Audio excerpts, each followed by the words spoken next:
Hey guys, ako nga pala si Jepak.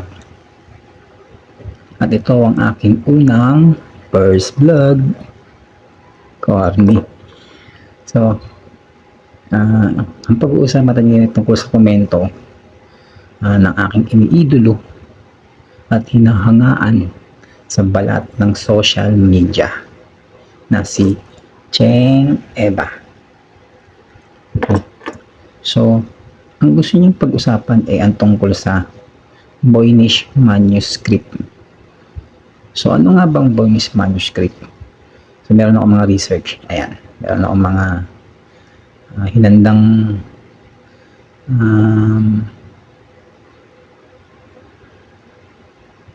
basta yun, may hinanda ako.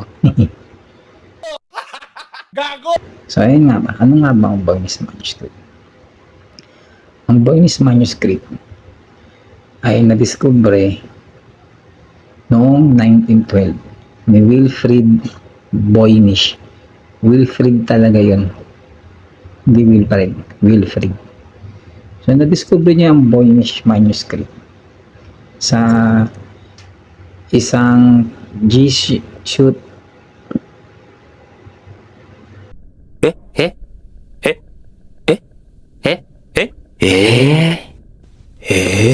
So, na-discover niya ang Voynich manuscript sa Jesuit College, Frascati, isang bookstore sa Rome na pagmamayari ng Vatican noon.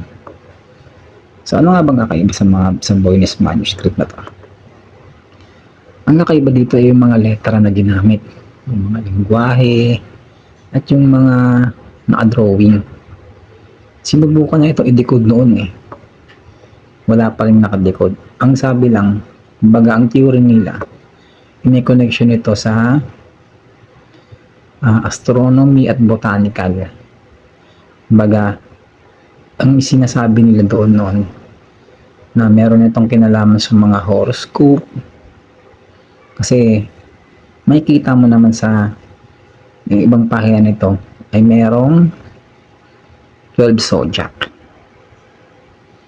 So, ang 12 zodiac na yon ay yung Chinese lunar calendar natin na nakikita natin sa mga Chinese, mga paniniwala ng Chinese. At ang iba naman naniniwala na isa ito, may connection ito sa botanical. Syempre, makikita nga naman nila puro mga halaman, mga bulaklak. Pero, ito ay na-decode na ng siguro sa pagkaka-research ko kasi na-decode to ng 2012 at ni-release nila ng 2022 kasi sa buong 2012 hanggang 2022 kinonfirm nila yung mga lingwahe na nandoon, kinonfirm ng mga scientist ng Italian University na ang mga lingwahe daw na yon ay nag-exist noong 1404 at 1438. Christ exist na yung time na yon. Yun ay noong 13th century document yung Voynich na yon na manuscript. So ano nga ba na-discover ng mga scientifico noon? Ang nalaman ng mga scientist noon na ang Voynich manuscript ay isang document na nagtatala kung ano ang nangyari ng panahon na yon at kung ano ang mga paniniwala nila nung time na yon. Nalaman nila na ang Voynich manuscript ay isang documentary o parang Biblia na rin ng mga taga-Qatar. Qatarism. Yan. Ano nga ba ang Qatarism? Yung Qatarism, yun yung pinuksa ng mga Katoliko noon. Sila yung nagpapatay sa mga Qatarism ng panahon na yon. Dahil noon, ang Katoliko ay isang mga mandirigma. Yun. Sila kumbaga yung army nung time na yun. Kasama doon ng mga Knights Templar, ganyan. Tapos mga Hospitaller, Papa Innocent III, Simon de Montfort, Inquisition, yun. Bakit nga ba na pinuksan ng mga Katoliko ng simbahang Katoliko ang Catarism noon? Yan siya na. Medyo first time lang ako nagbablog eh. So ayun, yun nga yung history nung nilalaman ng book. Bakit nga ba nila pinupuksa? Dahil ito ay against sa paniniwala nila noong time na yon. Dahil ang Catharism ay dalawa lang ang pinaniniwalaan. Merong Diyos ng kabutihan at merong Diyos ng kasamaan. So balance lang sila. Eh syempre, yung mga Katoliko, isa lang pinaniniwala ang Diyos nun. Diyos lamang ng kabutihan. Kasi nung time na yon, nung era ng 13th century na yon, ang mga reliyon, hindi yun kumbaga, nangangaral din sila. Pero kapag tumataliwas ka sa paniniwala nila at kinakalaban mo sila, tsaka kanila pinupuksa. Ang mga Qatar ay naglaho na lang bigla. Wala nang Qatar ngayon. Wala nang Qatarism ngayon na religion. Wala nang paniniwala ng Qatarism ngayon. Pinuksan nila sa pamamagitan ng madudugong pagpatay at pagsusunog sa kanilang mga katawan. Dahil pinaniniwalaan sila noon na isa silang kulto. Sad, no? Pero yun ang katotohanan eh. Alam niyo ba ang simbahang Katolika sa pamumuno ng mga papa ay naglunsad ng mga krusada o crusade, yung mga knights na may nakasakay sa kabayo, ganyan, may mga espada at panangga para usigin ang mga Qatar. So saan nga ba nagmula ang Qatar? Nagmula ang Qatar o ang Qatarism magsimula noon sa Bulgaria noong ika-10 siglo, 10th century. Ang mga Qatar ay nagmula doon sa tinatawag nilang Bogomils. Nagsimula ito sa Bulgaria kung saan ang Qatarism at Bogomilismo ay nagsasanib. Lumaganap ito sa Pransya, Espanya at Italia. Ang mga nagtatag ng Qatar ay ang mga Bogomil. Bogomil ay isang Bulgar na paring Ortodokso na namuhay noong ika-10 siglo. At Nesitas, sila naman yung mga Qatar na paring namuhay noong 12 siglo. At ang mga Esclarmonde de Poix. Si Esclarmonde ay isang Pranses na kondesa, siyang babae, na namuhay noong ika-12 siglo. Siya ang tinuturing mga pinuno ng kilusang Qatar sa Pransya. So kasi mga paniniwala kasi noon, ang mga religion kasi talaga noon ay parang mga isang army talaga yun. Kumbaga sa panahon natin, pulis at sundalo. So nabago na lang din ang panahon, kaya naging isang tahimik na lang na religion ng mga religion ngayon, nangangaral na lang sila ng kabutihan. Pero yung mga ginawa nilang mga sabi natin krimen ng time na yon, hindi na nila iminumulat sa atin dahil nga naman mali yan. So ano nga bang paniniwala ng isang Qatar? Bakit ito pinuksa ng taliwas o taliwas ito sa paniniwala naman ng Katoliko? Kasi ang Qatar kasi ay merong 12 paniniwala kapag ikay namatay. Ang una, paghahanda sa kamatayan. Ang isang Qatar ay naghahanda sa kanilang kamatayan sa pamamagitan ng pagdarasal o pag-aayuno. Halimbawa, alaman nila mamamatay sila, pakiramdam nila mamamatay na sila. Bago ang araw na yon,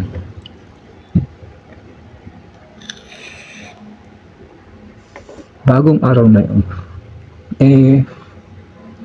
nag-aayuno na sila, nagdadasal na sila hanggang sa dumating yung araw ng kanilang kamatayan. Halimbawa, may nagkatangka sa buhay nila, alam na nilang magkakaroon ng dilubyo sa bansa nila, sa lugar nila, kaya meron na silang sakit dahil sa katandaan. Yun ang ginagawa nila. So yung pangalawa, yung pagtanggap ng consolamentum. Yung mga Kataran tumatanggap ng consolamentum, isang banal na ritual na nagbibigay sa kanila ng kapangyarihan na makipaglaban sa mga kasalanan. Kumbaga, yun yung yun yung ritual na nililinis nila yung kanilang kasalanan.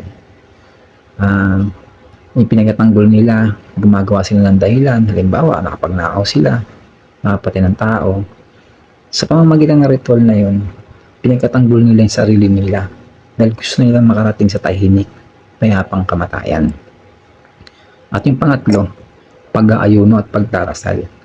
Yun nga, nagdarasal nga sila upang maganda sa kanilang kaluluwa para naman sa kanilang kamatayan. Yun naman yung paghahanda nila para sa kanilang kaluluwa. Apat, pagtanggi sa mga bagay na pandagdag sa mundo. Yun naman yung mga Katar naman na tumatanggi sa mga bagay na pandagdag sa mundo tulad ng pagkain, inuming alak, at iba pang bagay na makakasira sa kanyang kaluluwa. Yun naman yung mga sa panahon natin ngayon, unhealthy foods. Real talk yun, unhealthy foods talaga. Habang bago sila mamatay, naramdaman nila mamatay na sila, mga pagkain na masustansya ng kanilang kinakain. Para at least kahit paano, mapaghandaan nila yung kamatayan nila na hindi sila bigla ang mamatay na hindi man lang nakapaghanda. Yung panlima, pagtanggap sa sakramento ng Endura. Yun yung sakramento ng Endura, isang banal na ritual na nagbibigay sa kanya ng kapangyarihan na makipaglaban sa kasalanan. Same lang din ng pangatlo.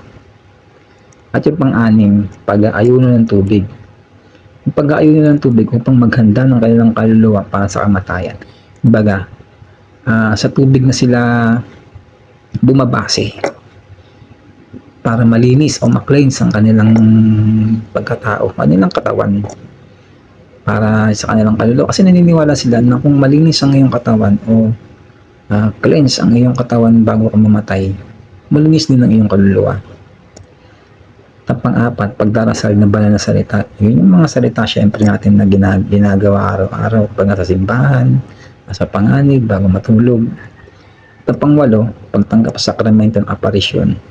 Yun naman yung mga sakramento ng aparisyon, isang banal yun na ritual na nagbibigay sa kanilang kapangyarihan na makita ang banal na bagay. Halimbawa, isang figura na nakikita nila o isang imahe, mga ganon. Yun yung sign na pag nakita na nila yun, ibig sabihin dapat na silang maging payapang sa kamatayan. Pag-aayuno sa pagkain, yung sign lang din sa ibang mga sa ibang pag-aayuno nila. Sampu, pagdarasal sa banal na salita. Pang-11, pagtanggap sa sakramento ng liberasyon.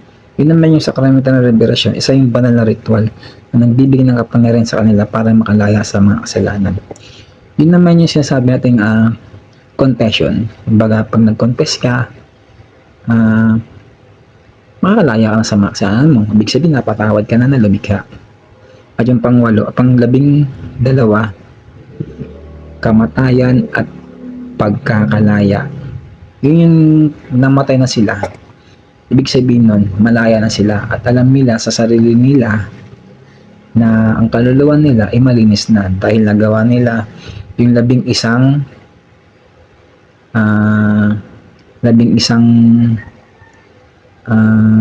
proseso ng kamatayan nila. So yun lang naman yung nilalaman ng Voynich manuscript. Actually, hindi naman talaga si Wilfrid Voynich ang gumawa nun. Kahit siya hindi rin niya alam kung saan nagmula yun. Wala namang ganong special dun sa Ang isa lang namang dahilan bakit binitawan niya ng Vatican, dahil nasa library ng Vatican yun noon, nagkaroon sila ng parang audit sa kanilang mga libro para meron silang maibenta noong time na yun. na mga akda nila, mga libro, mga documents na hindi naman na angkop na itago pa nila dahil hindi yung saklaw na ng history nila. Kumbaga hindi na yung tanggap para sa kanilang imahe na binabago na nila hanggang sa nabago na nga nila ngayon. Kaya yung Qatar book na yun, na Qatar na document na yun, eh, pinisaw na nila. Binenta nila sa isang bookstore nila na hindi nila nilagyan na eksaktong pamagat. At yun nga, natagpuan ni Voynich dahil na-curious siya sa mga nilalaman ito.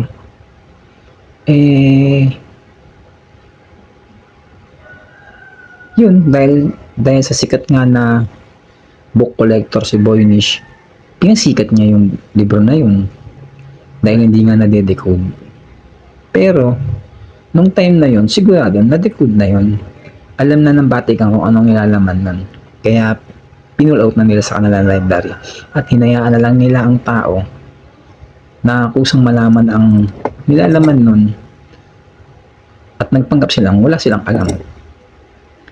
So, yun lang muna siya ngayon, guys. Kung meron kayong gustong malaman na pwede nating itapik, huwag kayong mahiya na mag-comment kahit hindi maganda yung pagkaka-vlog ko. So, umpisa lang naman yun. Kasi, alam nyo na, medyo mahirap din mag-vlog eh.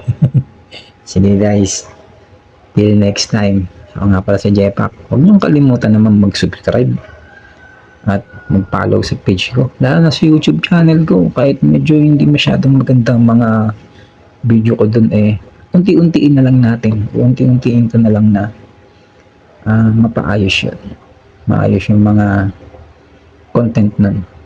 Siyempre, malay mo, pag ako kumikita na, di makakatulong din sa iba. Yeah. Hey guys. See you.